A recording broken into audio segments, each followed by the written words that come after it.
Hey, Brandon.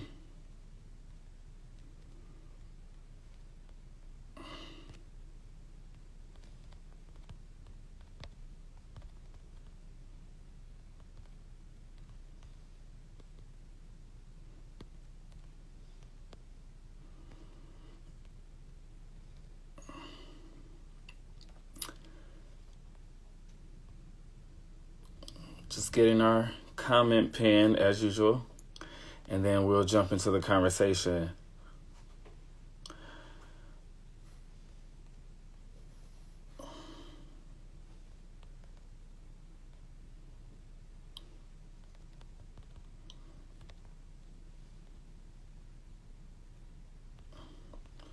I'm actually excited about today's conversation because I actually learned a lot myself while preparing to give this talk to you all. So I'm super excited for us to be able to learn together. So just give me a moment and we'll jump in.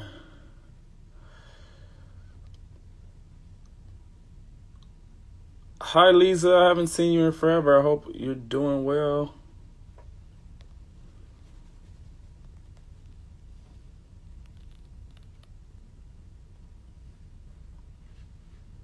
All right, I think that we're good now. Cool. All right, so let me just make sure my camera's not going to fall over. Because sometimes it slides around. All right, I think we're good. All right, so like I said, I'm super excited about the topic today because it is a topic that I actually learned a lot about while preparing for this conversation. Today we are going to be discussing crystal meth use during COVID-19, during the pandemic. And so I am David Wilson. My pronouns are he, him, his. And I am a Whitman-Walker influencer. So during the past few months, Whitman-Walker's community health department has expanded its outreach efforts to include these type of talks on social media platforms. We cover various topics about HIV, STI, sexual health practices, access to care, social determinants of health, and general public health interventions. Our series of outreach sessions also focus on the current pandemic, COVID-19, and ways that you can manage your sexual, personal, and mental health. So as I get my camera position, oh man, my pop socket just fell off the back. But yeah, the community health team is here to help you. And yeah, just want everybody to know that. So now I'm going to have to hold the phone.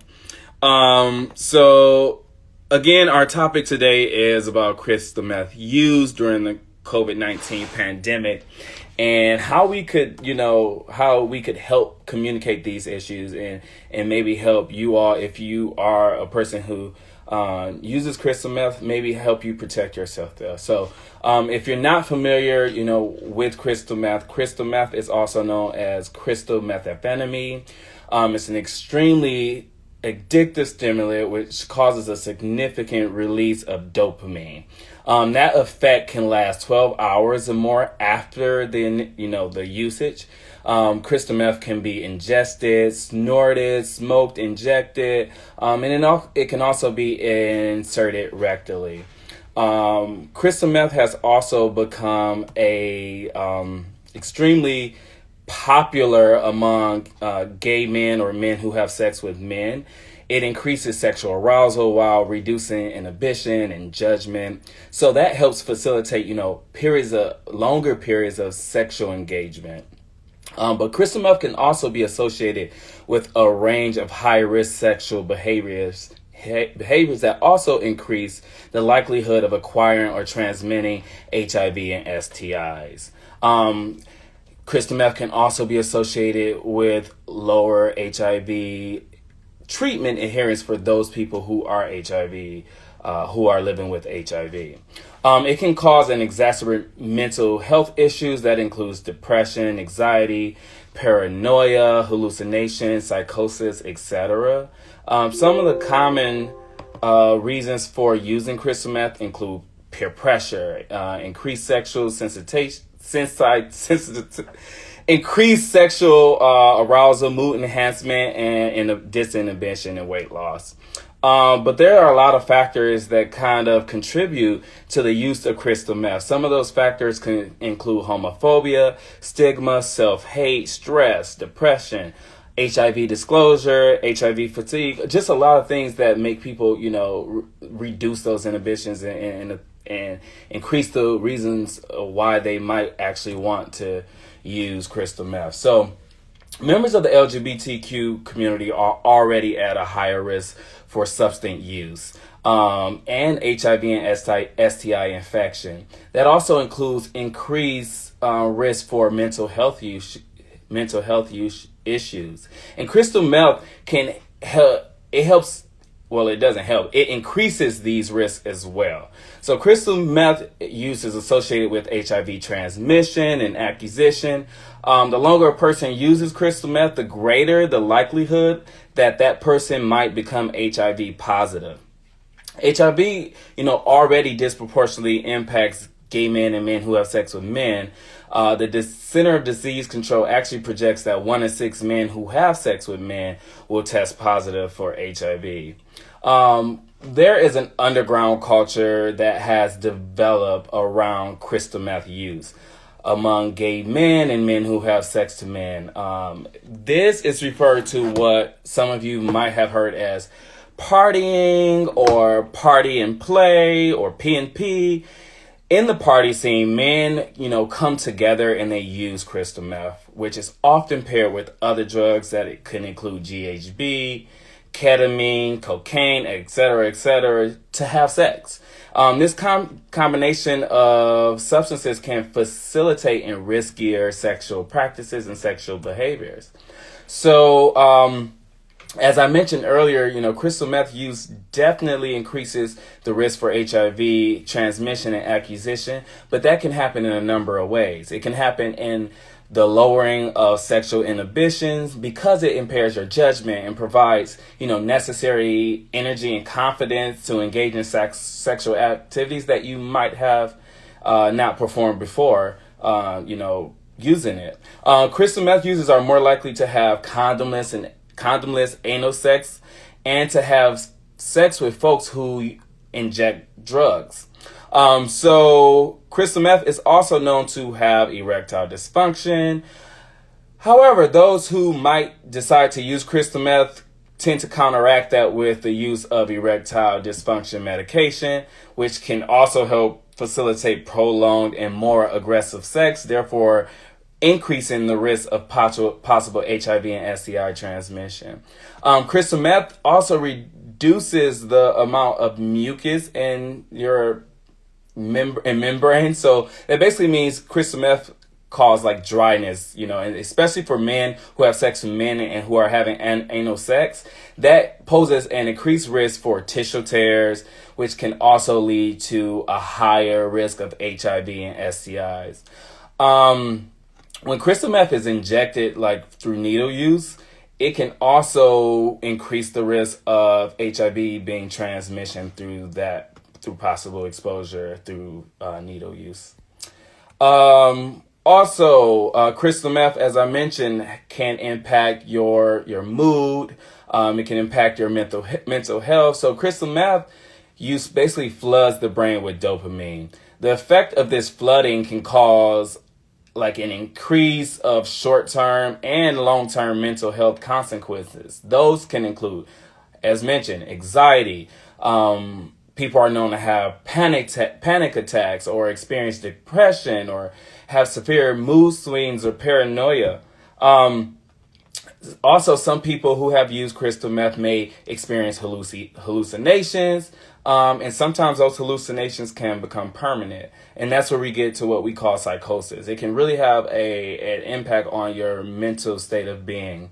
Some crystal meth users, complain about the feeling of bugs crawling on their skin. So that's also a side effect of use that has been reported.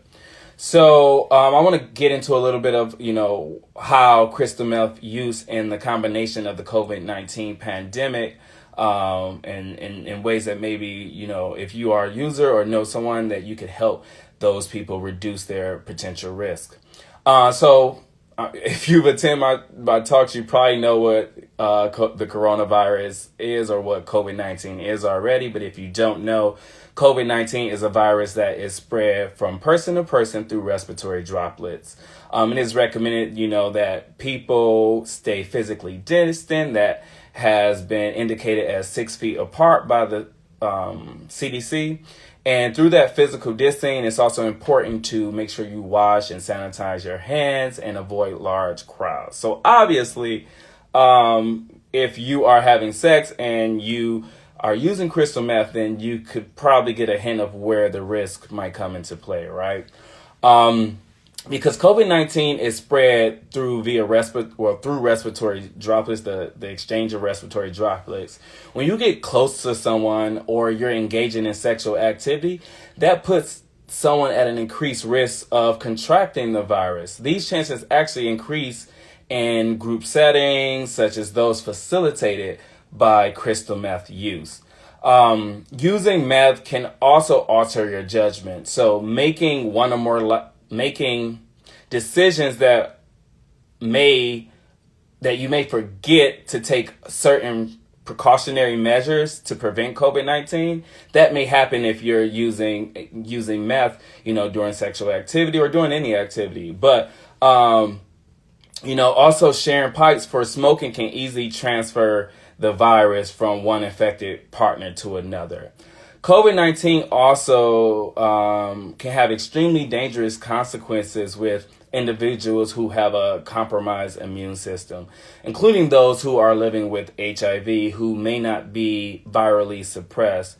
So neglecting, self-care because of meth use can further compromise the immune system.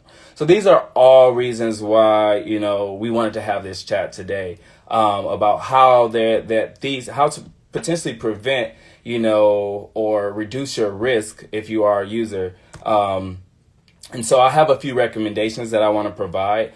I obviously want to tell you all to, if you are a person who, participates in the party scene, the P&P scene, or if you use crystal meth, that you should still follow CDC guidelines in terms of protect yourself against COVID-19. That includes staying 6 feet apart, avoiding large crowds, and washing and sanitizing your hands. Also, if you are, a meth user, then consider not sharing pipes or needles with others. Also, if you are using, maybe consider just joining with a live-in partner and avoiding the party scene altogether. Another thing I will point out is that, as we mentioned earlier, crystal meth use can cause, dryness in your, and people using crystal meth should absolutely still wear masks. I agree. Thank you for pointing that out. Yes, I was saying, if you are using meth, again, it can cause dryness. That could be mouth dryness. It can be dryness in, your anus. So if you're performing anal sex, it's important to hydrate. The more water you take in, the better. Helps your body produce those lubricants that might be needed during your anal intercourse. But just keep that in mind. Also, if you're living with HIV, make sure that you're adhering to your treatments or make sure that you get linked to care. Again, us at Whitman-Walker, we can help you do that. If you need a screening or if you need some assistance through any of these services, you can call us at 202-797-4453. Also, continue to practice safe sex. That includes condom use, condom use. But another thing I think I pointed out in another one of our lives is that it's extremely important, if you are using sex toys, to make sure you also wash and sanitize those toys before and after use. If you, want to practice masturbation as a way to reduce your risk, that is also something that you can, do. I also want to put out that there is a community-based nonprofit organization. It's called HIPS. HIPS actually has a service that provides clean syringes. They will deliver these as well as condoms to your home. And you can get in contact with HIPS by calling 1-800-676-4477. If you currently use and wish to reduce or stop, your use, please call Whitman-Walker. We have substance use services, and we can help you with harm reduction and outpatient programs. Just give us a call at the number I mentioned. I'll say that again. That's 202-797-4453. And that was really all I had today. Are there any questions? And one of the most important things yes, please continue to wear your mask. That definitely helps reduce transmission of COVID-19 and reduce the spread of those respiratory droplets that help spread the virus. All right. I'm going to scroll up to make sure I didn't miss any comments.